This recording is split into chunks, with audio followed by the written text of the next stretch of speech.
Olá pessoal, como vocês estão?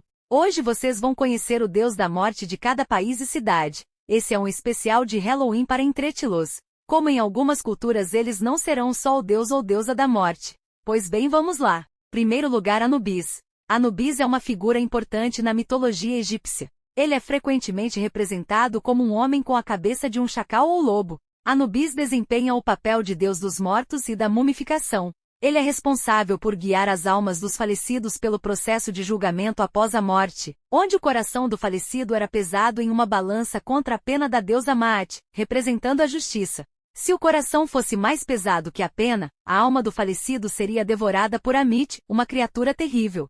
Caso contrário, a alma seguiria para o reino dos mortos. Anubis também estava associado à preservação dos corpos através da mumificação, um processo crucial na crença egípcia de que a preservação do corpo era necessária para garantir uma vida após a morte bem-sucedida. Anubis desempenhou um papel importante nas crenças funerárias e mitologia egípcias, ajudando a guiar os mortos para o além. Segundo lugar, Thanatos. Thanatos é uma figura da mitologia grega associada à morte. Ele é geralmente representado como um deus alado, ou como uma figura sombria e sinistra. Thanatos não é amplamente descrito em textos mitológicos, mas sua presença é notada em várias histórias e poemas épicos gregos. Ele é frequentemente confundido com seu irmão gêmeo, Hipnos, o deus do sono. Juntos, eles personificam o sono e a morte, que são conceitos relacionados.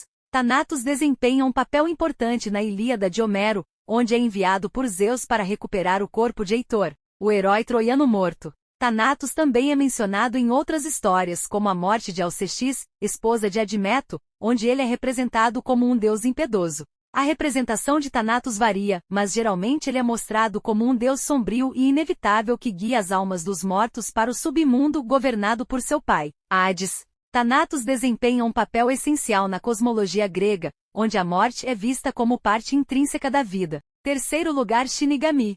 Shinigami é um termo japonês que se traduz para Deus da Morte, ou Espírito da Morte em português. Na cultura japonesa, os Shinigamis são seres sobrenaturais responsáveis por guiar as almas dos mortos para o pós-vida, ou pelo processo de reencarnação. Eles desempenham um papel importante na mitologia, folclore e na cultura popular japonesa. No contexto ocidental, o termo Shinigami ficou mais conhecido devido à série de mangá e anime Death Note. Nessa série, os Shinigamis são seres que possuem cadernos especiais que permitem a quem escrever o nome de uma pessoa neles causar sua morte. Isso serve como o elemento central da trama da série. Em resumo, os Shinigamis são personagens e conceitos presentes em diversas formas na cultura japonesa, e têm sido interpretados de maneiras diferentes em várias obras de ficção ao redor do mundo.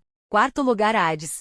Hades é uma figura da mitologia grega e era considerado o deus do submundo, governando sobre os mortos e os domínios subterrâneos. Ele era um dos filhos de Cronos e Reia, fazendo parte da segunda geração de deuses titãs. Após a titanomaquia, a guerra entre os deuses titãs e os deuses olímpicos, Hades e seus irmãos Zeus e Poseidon dividiram o mundo, com Hades ficando responsável pelo reino dos mortos. Hades era frequentemente retratado como um deus sombrio e austero, associado ao mundo dos mortos e ao submundo. Ele era casado com Perséfone, a deusa da primavera. Embora o casamento tenha ocorrido de forma controversa, pois Hades a sequestrou para torná-la sua esposa, os mortos eram considerados súditos de Hades, e os gregos acreditavam que após a morte, as almas eram levadas para o submundo, onde eram julgadas por suas ações em vida. Hades também era frequentemente representado com um capacete que o tornava invisível e um cetro que simbolizava seu poder sobre os mortos.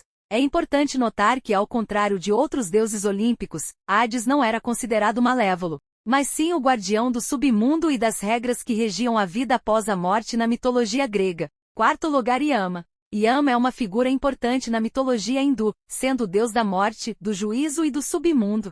Ele desempenha o papel de decidir o destino das almas após a morte, julgando suas ações em vida. Yama é frequentemente retratado como um homem sombrio montado em um búfalo e carregando um laço de corda para levar as almas para o reino dos mortos, chamado de Yamaloka. Além de sua função como deus da morte, Yama é também considerado como guardião da moral e da ordem divina, estabelecendo regras para o comportamento humano e recompensando as boas ações e punindo as más. Ele é uma figura complexa na mitologia hindu, desempenhando um papel crucial na crença sobre o ciclo de reencarnação conhecido como Sansara. Yama é frequentemente associado a Dharmaraja, o deus do dever e da justiça, pois ele julga as almas com base em suas ações e aderência ao Dharma, que é o código ético e moral na tradição hindu. Sexto lugar, Morrigan. A Morrigan é uma figura da mitologia celta, muitas vezes descrita como uma deusa da guerra, destino e morte. Ela é frequentemente associada à tríade de deidades celtas, juntamente com as deusas Bari e Masha.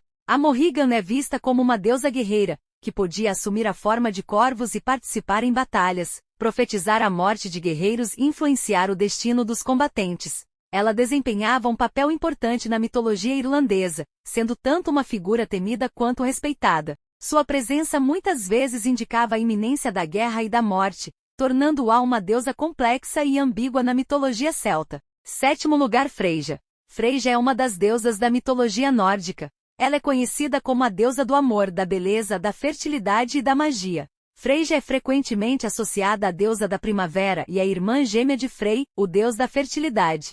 Ela é descrita como uma figura poderosa e sedutora, muitas vezes retratada com um colar de rubis e uma carruagem puxada por gatos. Freyja também é conhecida por seu vínculo com os guerreiros, pois metade dos guerreiros mortos em batalha vão para o salão de sua morada, o palácio de Folkvangr, enquanto a outra metade vai para o salão de Odin, Valhalla. Freyja desfruta de grande respeito entre os deuses nórdicos e é uma figura central na mitologia escandinava, representando atributos como amor, beleza e força feminina. Oitavo lugar, Menpo. Menpo, também conhecida como Lady Men, é uma figura da mitologia chinesa associada ao submundo e ao ciclo de reencarnação. Ela é geralmente retratada como uma mulher idosa que prepara uma sopa anésica que os espíritos devem beber antes de reencarnar. Acredita-se que ao beber esta sopa, as almas esquecem suas vidas passadas e estão prontas para reencarnar em novos corpos na Terra. Menpo desempenha um papel importante na crença chinesa sobre a vida após a morte. Disse que quando uma pessoa morre, sua alma é julgada pelos deuses do submundo e, em seguida, passa por Menpo para esquecer seu passado antes de começar uma nova vida terrena. Ela representa a transição entre as vidas e a renovação espiritual, fazendo com que as almas se esqueçam de suas experiências anteriores. Este conceito é profundamente enraizado na espiritualidade chinesa e influencia práticas religiosas e funerárias. Vale ressaltar que Menpo não é um deus no sentido tradicional, mas sim uma figura mítica associada ao ciclo de reencarnação e à passagem das almas no submundo chinês. Nono lugar, Osíris. Osíris é uma figura importante da mitologia egípcia, geralmente associada à morte, ressurreição e renascimento. Ele era considerado o deus do submundo e o juiz dos mortos. Osíris desempenhava um papel fundamental no ciclo da vida e morte no Egito Antigo. Aqui estão alguns pontos importantes sobre Osíris. Primeiro, origem. Osíris era um dos deuses mais antigos do panteão egípcio, e sua origem pode ser traçada até as primeiras dinastias do Egito. Segundo, papel mitológico. Osíris era irmão e marido de Ísis, deusa da maternidade e magia. Ele também era pai de Horus, deus do céu e protetor dos faraós. Osíris foi morto por seu irmão invejoso, Sete, que o desmembrou e espalhou seus pedaços pelo Egito. Terceiro, ressurreição. Graças aos esforços de Ísis, Osíris foi ressuscitado e se tornou o deus do submundo. Ele passou a julgar as almas dos mortos e garantir uma vida após a morte para aqueles que mereciam. Quarto, simbolismo. Osíris é frequentemente representado como um homem com pele verde, simbolizando a vegetação e a fertilidade, e coroado com um atefe, um chapéu cônico com penas de avestruz. Sua pele verde também representa a renovação da natureza. E quinto, culto. Osíris tinha um culto muito popular no Egito Antigo, e suas histórias e rituais desempenharam um papel importante na religião egípcia, especialmente na crença na vida após a morte. Osíris é uma figura central na mitologia egípcia e desempenha um papel significativo na compreensão da crença na vida após a morte e do ciclo eterno da natureza.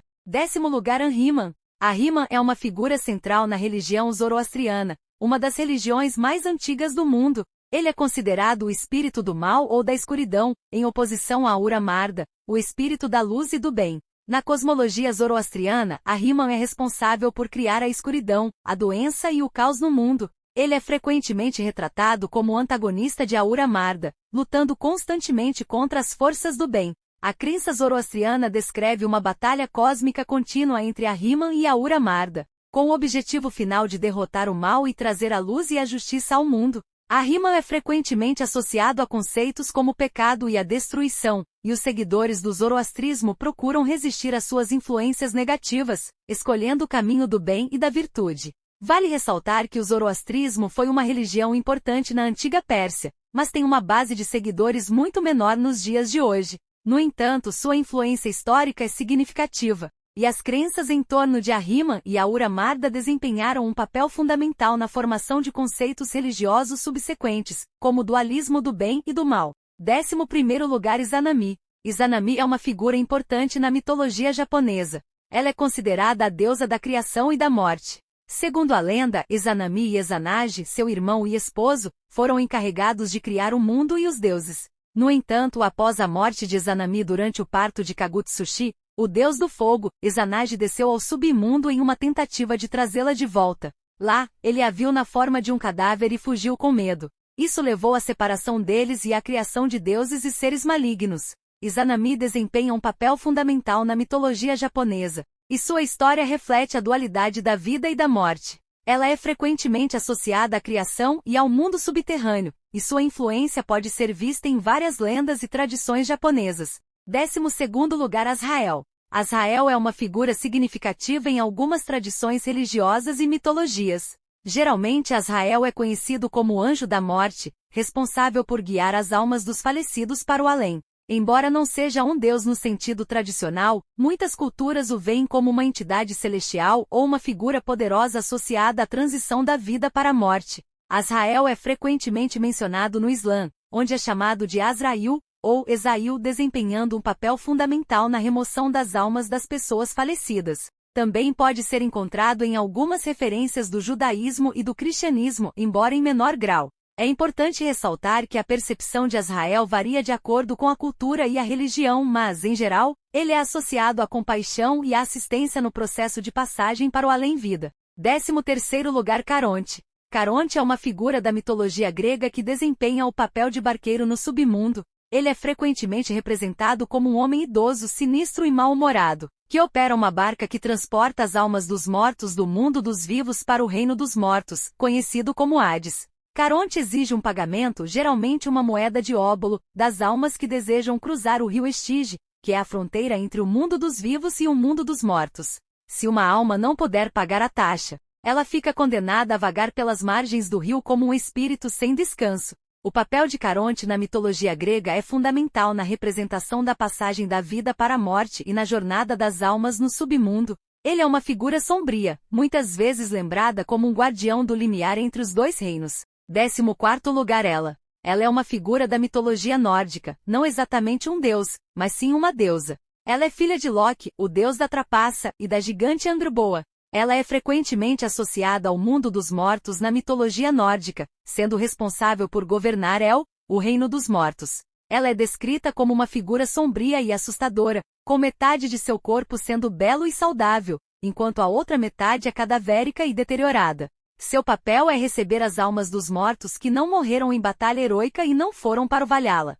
Ela governa sobre essas almas em seu reino, onde levam uma existência tranquila, mas sombria. Ela ganhou destaque na cultura popular graças à sua aparição no universo Marvel, onde é uma das vilãs das histórias em quadrinhos e apareceu no filme Thor, Ragnarok. Lá, ela é retratada como uma personagem muito poderosa com habilidades de manipulação da morte. É importante notar que a representação de ela nos quadrinhos e nos filmes da Marvel é uma interpretação ficcional, e pode diferir consideravelmente da mitologia nórdica original. 15º e último lugar, temos Adro. De acordo com a mitologia africana, Adro é a representação do mal. Ele era o responsável pela terra e era o único que conseguia entrar em contato com os humanos, podendo permanecer invisível ou assumindo aparências diferentes. Disse que ele possui mulheres jovens, causa doenças, morte e até rapta pessoas para comer. Então é isso por hoje. Espero que tenha gostado e te espero no próximo com mais lendas para você. Vamos fazer um jogo divertido. Deixe o seu like e se inscreva nesse canal.